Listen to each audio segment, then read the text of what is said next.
네, 최근 아동학대 사건이 잇따라 발생하면서 온 국민의 공분을 사고 있습니다.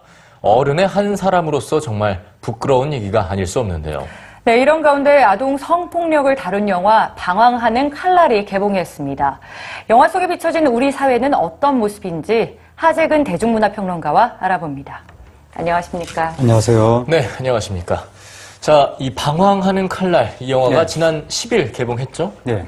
네. 예, 이 영화 어떻습니까? 지금 극장가에서 화제가 되고 있는데 예. 그 이유가 이 영화가 성폭력을 당하고 결국에는 그 죽음에까지 이르게 된 어느 소녀의 아버지가 그 범인에 대한 공권력의 심판을 기다리지 않고 직접 범인을 찾아서 처단하는 내용입니다. 예. 이것이 요즘에 그 아동 성폭행이라든가 아동에 대한 폭력 사건에 대해서 국민들의 분노가 굉장히 큰데 그러한 분노를 그대로 반영했기 때문에, 그리고 이 영화 속에서 자기의 자식들이 죄를 저질렀음에도 불구하고 끝까지 이기심 때문에 자기 자식을 감싸고 도는 그러한 부모들의 이기심, 이것이 현실에서도 성폭행 피해자가 상대 범인의 부모의 이기심 때문에 2차 피해를 당한 일들이 굉장히 많은데 그러한 현실을 영화가 반영하고 있는 거죠. 그렇기 때문에 화제가 되고 있고, 그리고 특히 극장가에서 이것이 헐리우드 블록버스터인 헤라클레스를 누르고 박스오피스 2위에 올라서 지금 주목받고 있습니다. 네, 굉장히 현실적인 얘기인데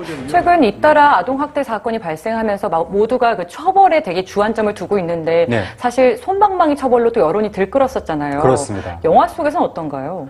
영화 속에서 바로 그 소녀의 아버지가 직접 처단에 나서게 되는 이유가 그 솜방망이 처벌에 대한 우려 때문에. 그러니까 최근에 그 울산 칠곡 아동학대 사건에서도 범인에게 살인죄가 적용되지 않아서 지금 인터넷이 들끓었습니다.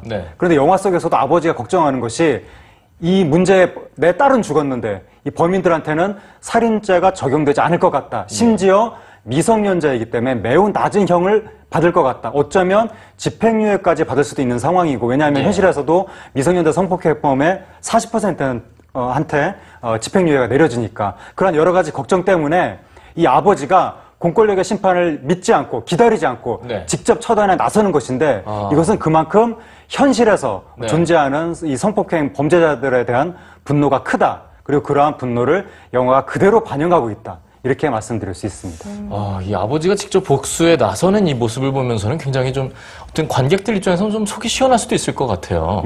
자, 이런 영화들이 근데 이분에 그치는 게 아니죠. 뭐 아동 성폭행, 또 아동 학대 다른 영화들 굉장히 또 많이 있지 않았습니까? 최근에 이런 영화들이 매년 나오는 추세입니다. 2011년에 도가니가 있었죠. 5년간 청각 장애아를 상대로 학교 교장 교사들이 성폭행을 저지른 사건을 다룬 영화. 그리고 2013년에는 들깨들. 이것은 지적장애를 앓고 있는 아동을 한 마을 어른들이 또 성폭행을 했던 사건이었고, 그리고 2012년에는 돈크라이 마미. 이 영화는 성폭력을 당하고 자살한 딸의 복수를 어머니가 한다는 내용이었습니다. 그리고 또 2012년에 공정사회, 이것도 마찬가지로 성폭행 당한 딸의 복수를 어머니가 한다는 이런 내용의 영화들이 요즘에는 계속해서 나오고 있습니다. 개인적으로는 이런 영화들 참 보고 싶지 않을 정도인데 매년 계속해서 이런 영화들이 나오는 이유를 뭐라고 보십니까? 옛날엔 한국 사회에서 아동이 범죄의 대상이 된다, 아동이 어떤 성적인 대상이 된다, 이런 거를 상상도 하지 못했었습니다. 근데 최근에 그러한 사건들이 잇따라 터지면서 국민들이 경악하고 있는 것이고 매우 분노하고 또 거기에 대해서 공포를 느끼고 있기 때문에 대중문화가 그러한 국민의 걱정을 그대로 반영을 하는 거죠.